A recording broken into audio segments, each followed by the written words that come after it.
Damien Dollar want more. Damien Diamond solving more. Vision clear, we rack 'em up, make 'em real intangibles. Hello! Pwede na ba yan? Today, we are going to have a podcast and with the topics. Ano ba yung mga topics natin? Ewan ko, ikaw gumawa eh. Okay, sige. Okay. Hi guys. So, Intangible Squad here. So, new episode. Medyo, ano ba, when's the last time na naglabas tayo ng episode? Last Hello, week. hello. Last week. Last week. Okay. When it comes to last week's topic, one of our main topics was, ayun nga, yung all-time draft. All-time Rondo teammates draft, di ba? And just wanted to build that from there. So, knowing na, ayun nga, recently nag-retire si Blake Griffin, parang I wanted to parang steal Byron's idea. So, ngayon, yung gagawin natin, Blake Griffin, all-time teammates draft naman. Pero of course, more than that, we're also gonna tackle, of course, may established na yung playoffs in the NBA. And with that being said, may mga na-eliminate na from the play-in. So we would want to talk about the early off-season plans for 4 of the teams eliminated in the play-in, namely Sacramento Kings, Golden State, Chicago Bulls, and Atlanta Hawks. And we'll also talk, actually, before that, we would want to talk about current stats in the playoffs as of right now. The date is, as of now, April 24 ngayon. So, we're gonna talk about that more later. And siguro let's talk about na rin yung mga ano, di ba? Mga award predictions kasi may mga finalists ng lumabas. So, kaya pala naka-jersey yung isa dyan. So, ano ba yan? Anong gusto mong i-start? Ikaw, ito ako bigla. Parang may special request eh. Parang well-dressed ka ngayon eh. Last na natin yan para buong time kasot ko. Okay, sige. So to get things out of the way, siguro let's start with ano na muna. Yung thoughts niyo guys on the playoffs so far. So, ayun nga, as of April 24, let's start muna sa East. Ano ba? Celtics versus Heat, labangang Celtics 1-0. Tapos Knicks versus Philly 2-0. 3-6. Sino 3-6? Bucks versus Pacers. 1-1. Surprisingly, nanalo ang Pacers kanina, 1-1. Yeah. And 4-5. Abal yung 4-5. Cleveland, Orlando. And these two guys here, I don't know anong masasabi nila kasi Orlando tong mga te. Well, up 2-0 ang Cleveland, tapos in the West, OKC Pelicans 1-0. Ay, 1-0 na. 1-0 OKC. Tama. Denver Lakers. Nuggets Lakers 2-0. Nuggets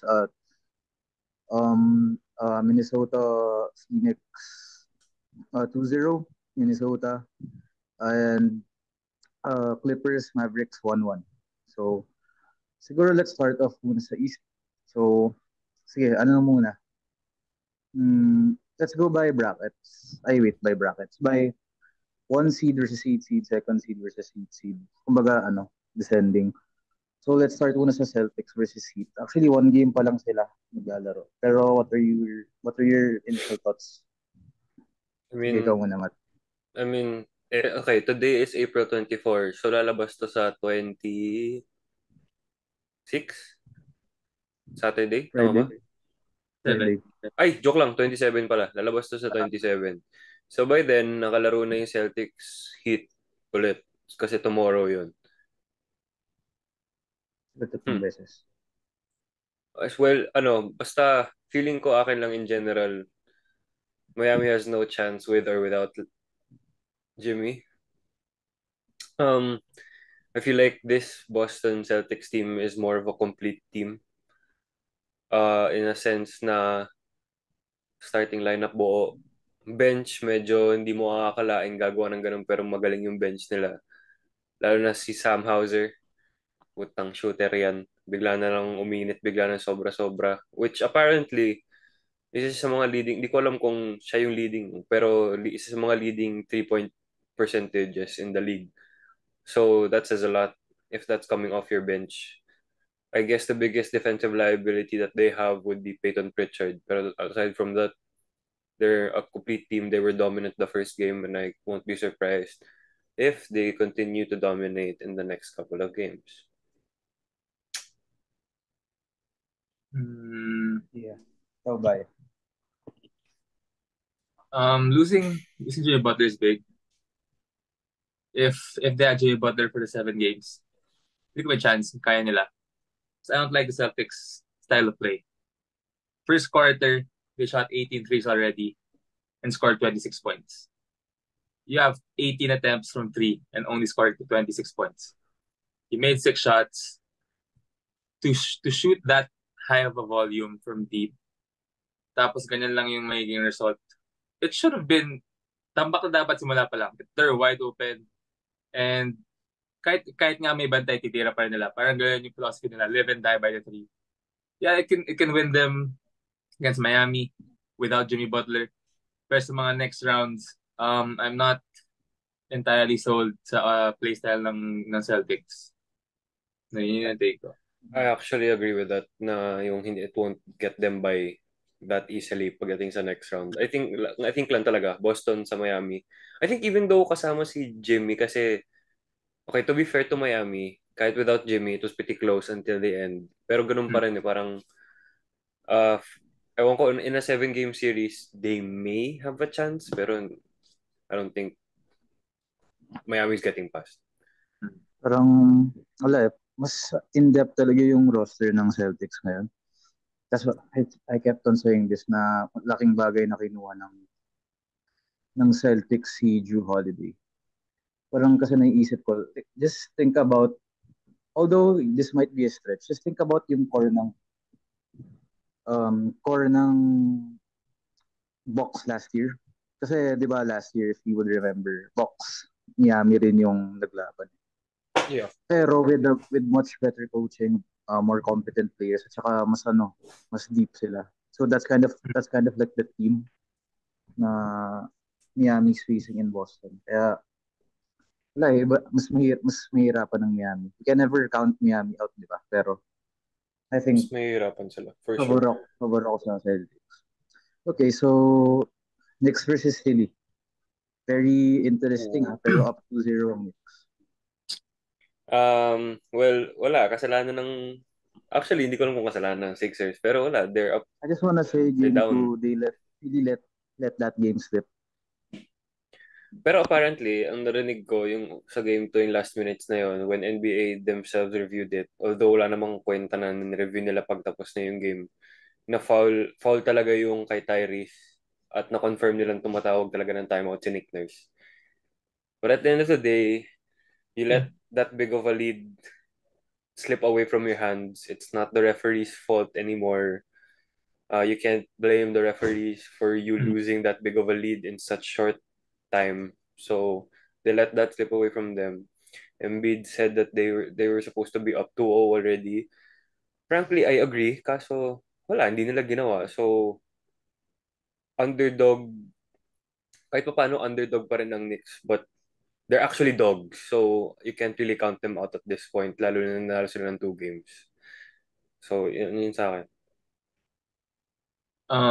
I like the series kasi tingin ko kasi humala dito. Sila magka-conference finals. I think both teams can beat either the Pacers or the Bucks. It's an interesting matchup. Kasi nga, although we know that Embiid's not 100%, he's still doing the best that he could. And going back to Philly, I think the Sixers can tie the series up, and yun nga, like what they say, the series that doesn't start until a road team wins. So I think game 7 yan. I mean, match parang kaya talaga eh. They're evenly matched, and I think it just boils down to game 7. That's so I think of that series. I think it also you can also see na you can trade Julius Randle already. I mean last year pa dapat pero Ngayon, evident na yung team mo sobrang kompleto kahit wala siya. So, college, di ba, Nick, ano ka? Tawag dito, Thibodeau fan na. Uy, Isa ka hindi sa, ah. from the I hate Derrick that dude. Rose days. I hate that dude, bro. Anyways, pero speaking of, totoo lang may bias ako eh. Gusto ko manalo Knicks. Pero at the same time, I should never count Philly out. Di ba? Kasi first round pa naman. I mean, no offense sa Philly, pero when you look at the roster kasi you would think na parang mas deep ang Philly di ba? Pero mas organized maglaro ang Knicks, mas systematic. Pero we'll see. We'll see. Ngayon nasa home court advantage na yung home court na yung Philly. So we'll see sa next two games. Kailangan lumabas yung Nick Next. Batum na kalaban yung Heat. Hmm. Kailangan lumabas yung Nick Batum na ganun. Okay, so Bucks versus Pacers. I actually thought sweep to kahit wala si Giannis. Pero good job Pacers kanina. I think Pascal scored 34, 35, somewhere there. Pero for a new playoff team, di ba? Or for a team na bago ulit pumasok sa playoffs. Good on them na nanalo sila for they stole one game on the road. Pero anong thoughts you guys? Siguro tawag dito. For one, I don't think Pascal can do that constantly. For them, para lang manalo sila. Two, it's a big problem that Giannis isn't playing. I think it's a very, very big problem that Giannis isn't playing. Unless he comes back, Indiana has a good chance of getting the series. Like Byron said a while ago, the playoffs doesn't start unless you win on another team's home court. So I think they just did that, especially again for a new team sa playoffs. That's a big confidence booster for them. Although, di ko alam kung sino ba nagsabi nun. Ano ba thoughts niyo guys? May nagsabi na isa sa mga, hindi ko alam kung ESPN or whatever, that Indiana is a 82 game team, not a 16 game team. I don't know if you understand what that means, but Siguro, ako what I do you would guys think? understand. Basically, sinasabi lang nila, hindi sila playoff team. Pero I would understand kasi baguhan pa sila eh. That's the same thing that they said. I'm pretty sure that's the same thing that they will say when it comes to playoff teams. I'm pretty sure that's the same thing that they would say sa OKC. Kahit sabi nung number one seed sila. Hey, Byron. Yeah. Di ba? Yeah, they are. Bakit? Ina mo, Byron? Bakit?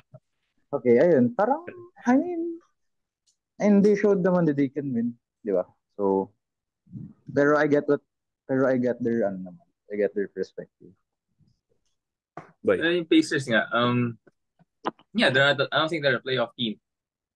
What I mean by that is the first game they lost to the Bucks because the Bucks played better defense. And the Pacers, the only way for the Pacers to win is to outscore you. They're not gonna play that hard of defense. And kanina, they shot 56%. They had a great game. They had a perfect game. They only had 5 turnovers as a team. So they really executed well. But other than that, they're not gonna beat you in other ways. They're really only gonna outscore you. The Bucks without Giannis is really a problem kasi si Dame lang yung focus talaga ng defense. So without Giannis, parang match sila kasi they're not really playing as themselves. Pero pag bumalik si Giannis, I think they can wrap the series up na. Yep. Okay, sige, let's move on. Cleveland versus Orlando. Totoo lang, nung nagpe-predictions tayo, I never really get why you guys would choose Orlando. Except si Matt, alam ko na yan, for obvious reason. Pero, wala lang, parang good on Orlando that they made it this far. Pero, parang for me, I think they would win one game. That's the best case scenario for them. 2 games, siguro.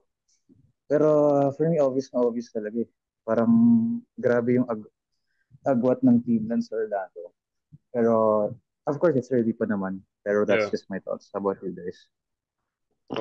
Plain and simple. The playoff jitters. When I watched the first game, the playoff jitters got to them. Obviously, they're not running the same plays that they were supposed to. Or they were used to pala. They were used to. They were more counting on some ISO ball, kating-kating makashot tong si Banquero. They weren't playing like themselves. Well, aside from the fact na I don't like Donovan Mitchell, I felt like Orlando was gonna win because, like I said with New York, throughout the season they were dogs, but mukhang I don't know, they're not the playoff team that I hope for them. Although the series isn't over, they're gonna go back home to their home court next game, so I'm not counting them out just yet. Well, sto lang, wala ako napanood ng game nila. It was 1 o'clock for game 1. I'm not gonna stay up 1 o'clock to watch the Cavs and the Magic. Tapos yung game 2, may kasabay silang ibang game. Siyempre, papanoorin ko yung isang series. So, di ko pa lang, wala akong alam kung ano nangyari dito. But, the only reason why I picked the Magic is last year, Mobley and Allen really did not show up to playoffs. So, I didn't believe in them showing up this year. Especially na si Banquero pa yung star ng Magic, so I thought he would be able to capitalize on that. Pero parang small ball nga yung ginagawa ng Magic. Ginagawa pa lang 5 si Banquero, I didn't expect that. Akala ko sabay nila si Wendell Carter Jr., siya yung maging center nila. They're playing small ball. Isaac is the 5, bro. Yun nga. Ayun, magkasama sila. So, parang hindi ko in-expect na mag-small ball sila. And Jarrett Allen, kakita ko lang, he's getting his rebounds, he's dominating the paint. So, the Cavs are doing what they're supposed to. Donovan Mitchell naman, wala akong problema Donovan Mitchell. Ever since his rookie Ako year, meron. when he kicked the Thunder's ass. Number one Thunder hater. I believe in Donovan Mitchell. Pero, wala talaga ako sa series na to. Pero, babalik naman sa Magic, so home court na Magic. So, maybe, but if matayin nila, then it's still a series. Pero yun, siguro experience-wise, very outmatched sila ng Cleveland. Yeah. Actually, I just want to add, parang now that you mentioned it, yung Magic capitalizing on yung mga parang no-shows ng centers ng Cleveland prior to last year's playoffs. When you think about it, kahit sabihin mong may depensa naman yung Magic 1-5, it's kind of like a mismatch in a sense na if napanood mo talaga yung, if I've watched some highlights, now that you mentioned it, Byron, na parang medyo mahina ang Magic sa front court nila. Actually, mahina talaga. Cleveland's playing inside. Gago, dinadrop pass. Nagda-drop pass lang sila Mitchell and Garland kay Allen at saka Mobley. Wait, pero props to Mo Wagner, for some reason. Siya yung naging energy guy. Hindi nga napanood ni Byron, pero sinasabi ko, he's the energy guy to the Orlando, but all out. Parang, he's like, energy guy nga, hindi ko sinabing shout out rin Hartenstein. Kasi parang ganun siya. Hartenstein rin. Parang Hartenstein na mas maliit. Yun yung version ng Orlando nun. Yeah, pero wala. Feeling ko, Cleveland talaga to. Okay, so since we're done with East, let's go to the West naman. OKC versus Pelicans. Sige, I'll start na with Matt. Be realistic. Sinabi ko na sa kanilang dalawa to. Natakot ako mas natakot ako nung nawala si Zion, because this starting lineup and the lineup that they often run, the Pelicans, that lineup is the highest defensive rating that the Pelicans have. And I was more confident when Zion was there for some reason. Di ko alam kung bakit. Maybe because natatalo ng Thunder yung Pelicans buong season. Pero lalo ako natakot nung ito yung lineup na nagpakita. Not only are they playing small ball like the Thunder at nasasabayan nila yung Thunder because of that. I mean, you can count out inexperience from OKC rin. Being their first playoff series since the bubble, tapos puro bata pa yung mga players, like you can't take that out of the conversation. But I really feel like this will go into a 7-game series. Now that I feel like the Pelicans are even more confident than they are because they were that close and without Zion, which is scary. But at the same time, again, I'm more confident for some reason with Zion being there. Mas mahirap for me personally. I think it's harder to go against a team with the higher defensive percentage. I think that's just logical to me. But Zion will be a big part to the Pelicans offense. And if he comes back, mahihirapan din ang Thunder for sure. But I don't know. With OKC beating them throughout the regular season in a 7-game series, I feel like OKC can still beat them. And talking about that, kahit be realistic, kahit makalagpas kami ng first round, malamang sa malamang tanggal kami second round. So, I'm just talking about the first round here. So, ayan. Byron, hate on the Thunder all you want, bitch. Like Shannon Sharp said, this is the weakest first seed that we've seen in a long time. I agree, actually. I agree. But I agree yeah, with that statement. I'd rather it pick doesn't feel like OKC a over 1 versus 8 2015 matchup sa Hawks. akin. It What? feels like, Ano sabi mo, Ledge? Mas pipiliin ko naman tong OKC team na ton kaysa sa 2015 Hawks. Oh, Just yeah, saying. okay, 9 fine. years. The weakest in 9 years. Well, Tang ina mo. Highlight pa talaga yung 9 years. Tang ina mo, bay. Bala ka it doesn't feel like a 1 versus 8 matchup. It feels like a 4 versus 5 matchup. They're matched eh. Match sila eh. Sobrang match. Although sa Pelicans, I wouldn't play through Ingram kasi yun nga, kakabalik lang ni Ingram and he has Lou Dort on him, one of the league's best defenders, so he's struggling. I'd put the ball more on Valanciunas and McCollum, even Murphy, kahit paano. He has that, parang may pagka Kengoy si Trey Murphy eh. Parang unpredictable. Same.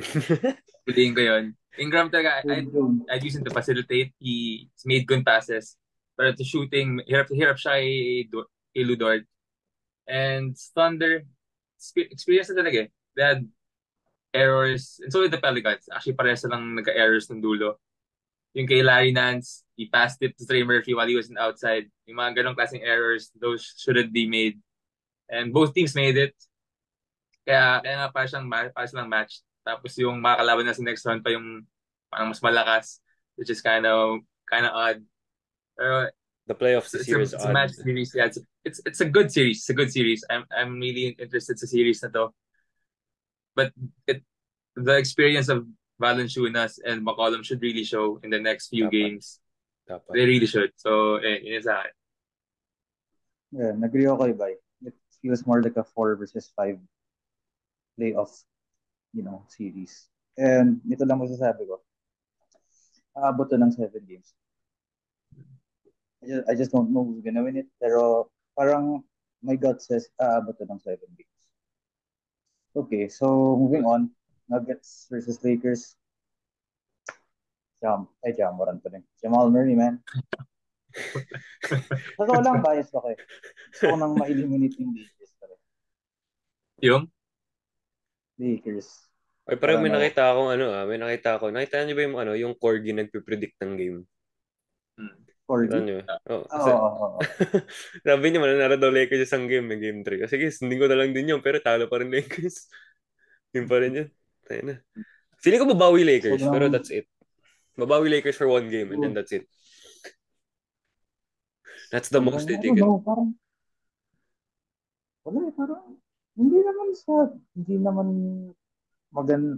naman sa bad match ang Lakers, pero it's just that walang the Nuggets are just better.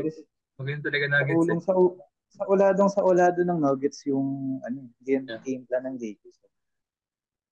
Sa ulado nila yung game plan din nila. Kahit walang alam nila kung saan sila pupwesto, alam nila kung saan pupunta mga teammates nila. Wala eh. Parang it's just a well-oiled machine.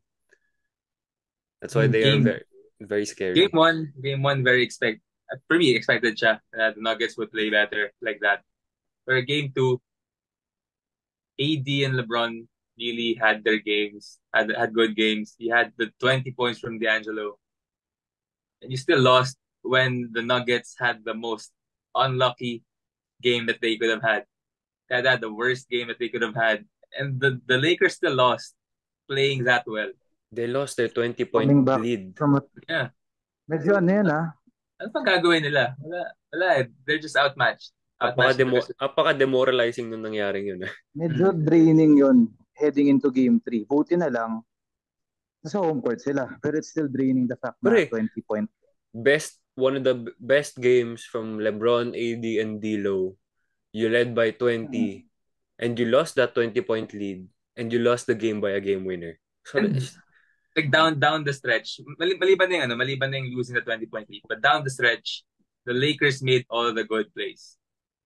Wala silang mistakes down the stretch. LeBron hit shots, Austin Reeves made shots, D'Angelo made shots. They didn't crumble under pressure.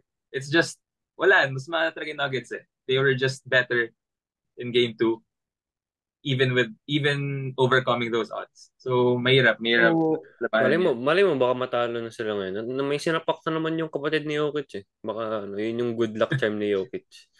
May sinapak yung kapatid niya.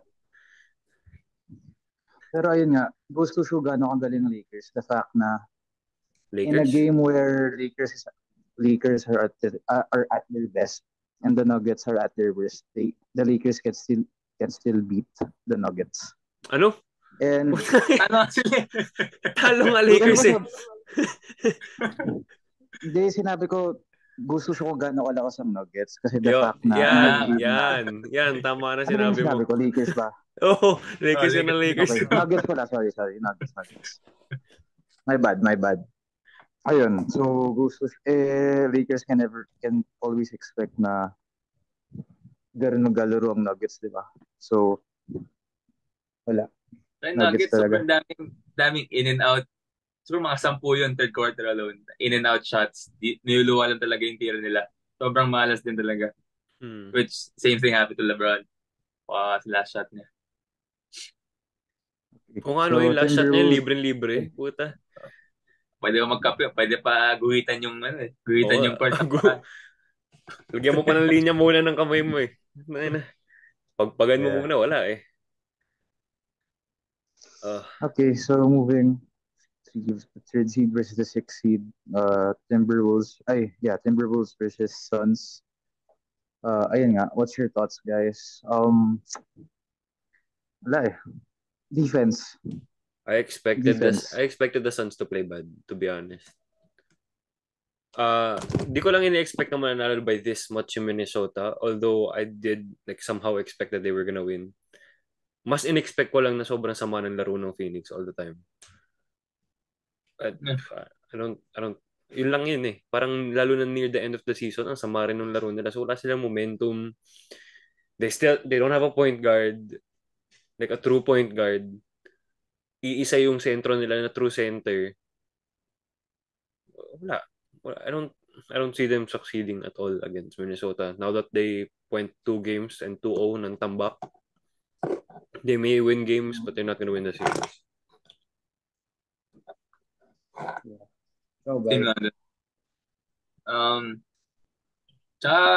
Defense ng Timberwolves, they're really good defensively.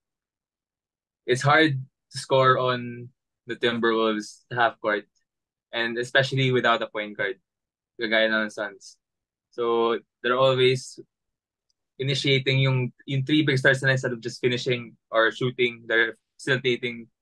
They have to look at the others then. So parang dami nilang ginagawa. And with that defense of Minnesota, it's just difficult without a true point guard.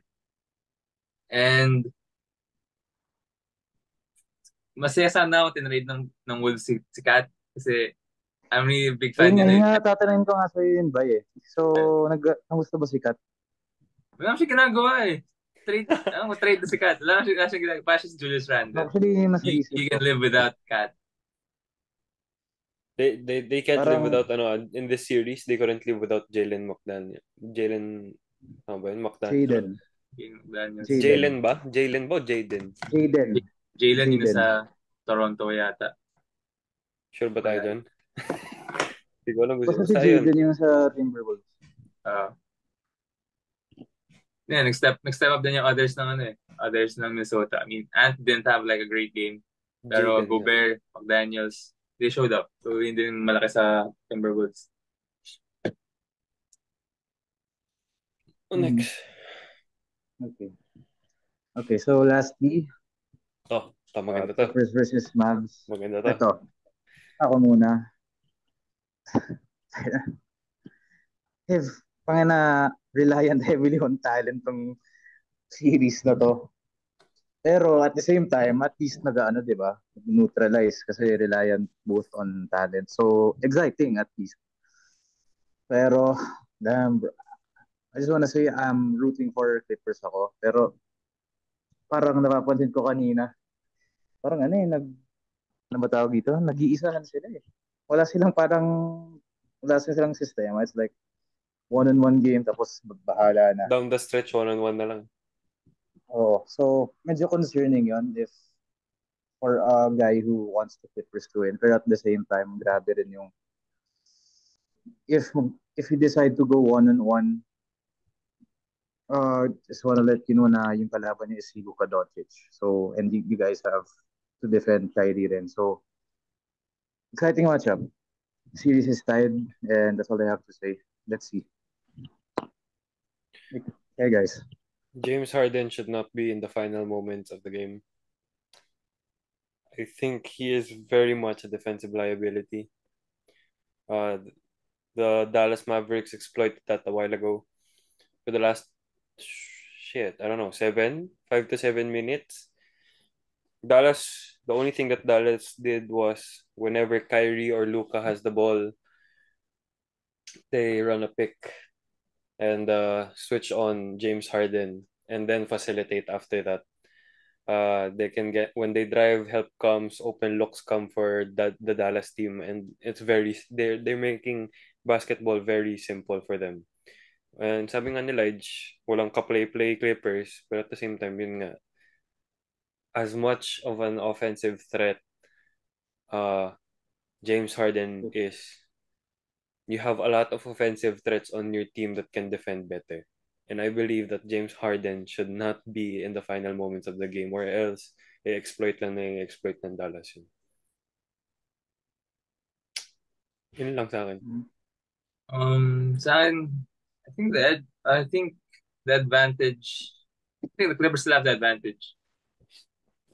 I don't think the Mavs have played that well in both games. The Clippers played worse in game 2, but the Clippers played way better in game 1. Game 2, I didn't know that Kawhi was back, so nakita ko highlights. They played too much through Kawhi, given that he just came back. Parang same situation with Ingram. You have a lot of offensive stars. You shouldn't be that reliant on Kawhi Leonard. James Harden, Paul George played great in game 1. They weren't playing that way. Nung game 2, they were giving it to Kawhi too much. It's like they forgot they were also all-stars. Nakakaya din na lang mag-20 at any given night. So, I think it's just that. 3-point win. Luka, nakachamba doon sa jump pass niya. That was an easy pass. Hindi pa nakuha na Terrence Mann. Sayang yun. Pero down the stretch, mas may advantage pa rin talaga yung Clippers para sa akin. Especially Ty Lue's gonna make some adjustments. And he makes just great adjustments. They always perform with Ty Lue. I'm gonna trust Ty Lue more than Jason Kidd. Siguro yun yung magagawa ko. Kasi this is the only style of play that the Mavs have. Play through Luka, play through Kyrie. Yan naman yung kayang gawin ng Mavs. They can't adjust anymore. Ty Lue has many options, and I think he can outcoach Jason Kidd. I think don't get me wrong, I think Clippers will win. But puro nga, na-mention mo nga na Clippers really played bad a while ago. They shot 26.7% from 3 as a team.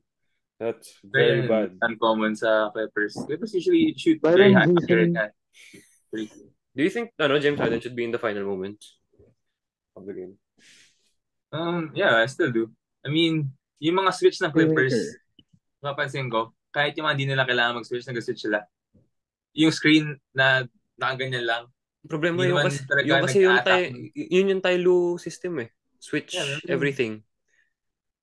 yung di ko guess talaga sa NBA. This happens too much. Not just with the Clippers, with the NBA. Yung screen na just passing, tapos biglang magsiswitch that you don't really have to. Yung naglalakad naman yung may hawak ng bola, hindi naman nag-attack, pero biglang mag-switch sila. That's unnecessary. I mean, the Clippers, kung kaya labanan yung screen, kasi kaya naman eh. I mean, Paul George, you have Kawhi, you have a lot of different defenders. You don't have to switch. You can fight through the screen. It's not like ganun kalaki yung screener para mahirap labanan yung screen. Oo. Knowledge. Okay. Okay, so moving on. So since we've talked about briefly yung playoffs, sige, let's talk about yung play-in teams na na-eliminate so far. Ayun nga, yung 4 teams. Golden State, Sacramento, Chicago, and Atlanta. Siguro let's start off with the East na lang rin. So first off, Atlanta. So what do you guys think they need to do following Trade Trae Young. ahead of this off season? Restart. What is that? I think they just have to trade Trae Young. I mean, who are you gonna Okay. partner DeJounte with? Someone bigger. Someone, parang shooting guard talaga. Like, the role is just to score. Let DeJounte facilitate. Hindi mas the trade market. Cade Cunningham. Hindi ganun. Pero, wala may isang pangalan. Pero, someone that can just do his job with just scoring, doesn't have to facilitate, doesn't have to... Kasi para siya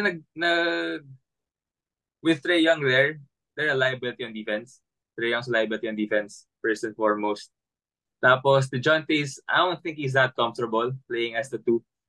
He's playing off the catch. He's not that great of a shooter, although he's improved. He's still not a reliable shooter kung yun lang gagawin niya. I'd rather have him as the main point. Wala na si Clay. Yeah, pwede. Si Clay Thompson na lang. Or, sino ba ba? Actually, ito ba? Yan na naman, Spurs. Ano na naman? The reason why I started Atlanta, kasi recently nanood ako ng YouTube video talking about yung Atlanta situation. So shout out if you guys know this YouTube channel, AM Hoops. I'm not sure if you guys know this. Pero they did mention na it's really hard to trade Trae Young.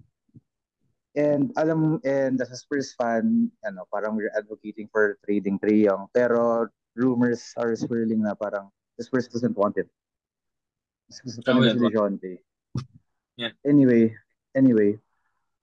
So ayun nga, the more realistic move daw is the Atlanta Hawks would rather trade DeJounte. As per AM Hoops, okay. If search nga AM Hoops YouTube if you guys want reference. Trae Young almost impossible to trade. Pero speaking of wanting to trade Trae Young, they also mentioned na a possible trade candidate would be the Minnesota Timberwolves. And guess nyo, Atlanta and Timberwolves can go for Karl Anthony Towns to Trae Young trade. Kasi if the Hawks are gonna trade Trae Young, they would rather want to contend. Kasi they wouldn't want to rebuild kasi yung picks nila nasa ibang team nasa Spurs. So it's parang unreasonable for them to tank kasi wala naman sa kanila. So they would have to trade for a win now piece. And agree ako doon na I think DeJounte parang he's performing better as a point guard. And I think yung biggest weakness ng Atlanta is a big man. You could say na Cat doesn't have any defense, pero at the same time, at least may star big man, di ba, sa Hawks. So that's one piece. Yung isa pa daw is trading Trae Young for Zach LaVine. Win now piece rin. Pero at the same time, kind of like a lateral move. So medyo mahirap yung situation na Atlanta ngayon. If they want to keep on competing, I think they'd rather keep Trae Young tapos find ways to trade DeJounte. So, yun lang yung sa akin. Yeah. Ano ba? Next na. Next, so Bulls. Chicago Bulls. Speaking of. So, what do you guys think ang gagawin nila this offseason? Yan yung restart. Trade DeMar. Trade Zach LaVine. But yeah, you have to trade Zach LaVine. Focus on Kobe White. I'd focus on Kobe White as the main star. Wala. Because the Bulls, ever since they got DeMar, hindi ako naniwala na kaya nilang mag-compete. Kasi it's quite of a mid-team ever since. Ever since Lonzo got injured, though. I mean, kahit Lonzo. not Lonzo, I didn't think that they could compete against Philly. I didn't think they could compete against Milwaukee. Even with Lonzo Ball healthy, they were having their run. Pero it seemed like a fluke. Yung pagiging first seed na nun. I mean, DeMar's good, but we've seen that. DeMar took the Raptors in the first seed. They got swept. Like I never believed that DeMar was good enough to be the top guy. So with that move na ginawa nila, they lost all their draft picks, Orlando. I mean, they lost a lot of stuff. So I think now they just have to rebuild. They just have to restart with now that they have Kobe White as a rising star. I think they feel more comfortable with that. I think change the coach. If anything, So, if you're not gonna restart, change the coach. He's not running the system for that team. For that particular team, hindi yun yung system na dapat nasa kanya. If wala silang plano mag-restart. But again, if you do have a plan to restart, probably get rid of the coach as well. Just restart everything. Wala nang mapupuntahan yung team na yun eh. Unless biglang bumalik si Lonzo Ball tapos kumanda bigla yung laro ng lahat. Pero wala. Kobe White's a rising star already. You're having this point guard that's a rising star and then suddenly your old point guard comes back. I don't think that does anything good for the team. I don't really think any coach can actually save them in their situation right now. Kaya agree ako kay Byron na mag-restart nga sila. Kasi they've tried to experiment na they want to build a contending team. Trading for Vucevic first and foremost. Trading for DeMar tapos getting Lonzo Ball. It worked, pero ayun nga, as Byron mentioned, it was a fluke. So, that didn't work. The other route is to rebuild. Buti na lang, Kobe White has shown his potential. Diba? I'm an advocate for Kobe White. I actually thought he was going to be for me, siya yung MIT. And siya yung bagong Spurs na player. Hindi, ayun, trade niyo si Lonzo Spurs. Yun nga, sinasabi ko. Pero anyways, isa pa is, I'm a believer rin kay Patrick Williams. So I think may younger guys naman ang Bulls eh. So ayun nga, I agree na mag-restart sila. Okay, so sa West teams naman. So first, let's start off with the Kings. I'll start. Retool. Yun lang. Retool. Yeah. But at the same time, medyo sobrang lakas talaga kasi ng West. Just add pieces, I feel like. Anong team yan? Retool. Sacramento. They didn't have Malik Monk. They didn't have Werther. Wala rin ba sa Werther? Yeah, he was injured. Yeah. Wala din naman yung mga key pieces nila. So I think they could have performed better with them. Yeah, just retool. Pero may kulang. May kulang pa rin naman. May kulang like with them. They're not gonna beat the Nuggets. Not gonna do that much. They need an actual star. If that makes sense. I feel like superstar. Like a superstar. I mean, if that makes sense. I feel like with the actual team that they have nung walang injured na players, I still don't think Domas and De'Aaron Fox can lead them. They need one more guy, probably a superstar or another star, pero ngayon they can just retool. They're fine. Julius Randle to the Kings? That won't work. That fucking won't work. That won't work. I think sinabi ko ito naman nagpe-predict tayo before the season. The Kings, they had a great season last year. They wouldn't. I think it's difficult to see them repeating that. It really is. But adding a star, I think they need to add like a 3, not Harrison A Barnes. 3. A 3. I think they 3. need to add a 3. Isa pang star that can score, and like that you can just give him the ball and he can make a basket. Like para hindi lahat ng load na kay De'Aaron Fox. As good as Domantas Sabonis is, he's not that guy naman that you can just give the ball, he's gonna make that kind of shot. I think you need another guy other than De'Aaron Fox. Si KD. Lipat na ulit. I mean, Paul George if they lose. If he decides to leave. Sacramento? Yeah, if he decides to Ay, leave. sa bagay, California pa rin Matalis naman. na Pwede naman, pwede. Okay. So, ayan, lastly, and unexpectedly, yan, Golden State Warriors. Sad to say, this is just me. Pero end of an era. Just wanna say, end of an era. End of a great Pero era, I but I'm still- happy about it. Pero I still think, ano pa rin, ito yung predictions ko. I think Clay is gonna resign. They're gonna trade Wiggins though. Yun yung ano ko. I don't Yun think yung they're prediction gonna ko. I don't think they're gonna let go of the three main pieces. They're not gonna do that. They're too tied to them. Hindi, parang kailangan nila ibigay si Curry sa Spurs. Ayun na, kung pwede lang sana eh. Hindi. Number 1 na Spurs odds, ah. Ako, kung umalis man si Curry, kung umalis man. What the fuck? Number 1. Number 1 Spurs, ang puta. I Oh, can fuck. only dream. Hanggang ano na lang yun, dream na lang yun. Pero wala, they're probably gonna trade Wiggs. They're probably gonna, I would like for them to trade CP. Yeah, I think they would. Free agency ata si CP3, di ba? Free agent ba siya? Hindi. I'm not Hindi, mistaken. may isa pang year. Hindi. Oh. Oh, God damn it. They're probably gonna trade gusto ng CP. Spurs?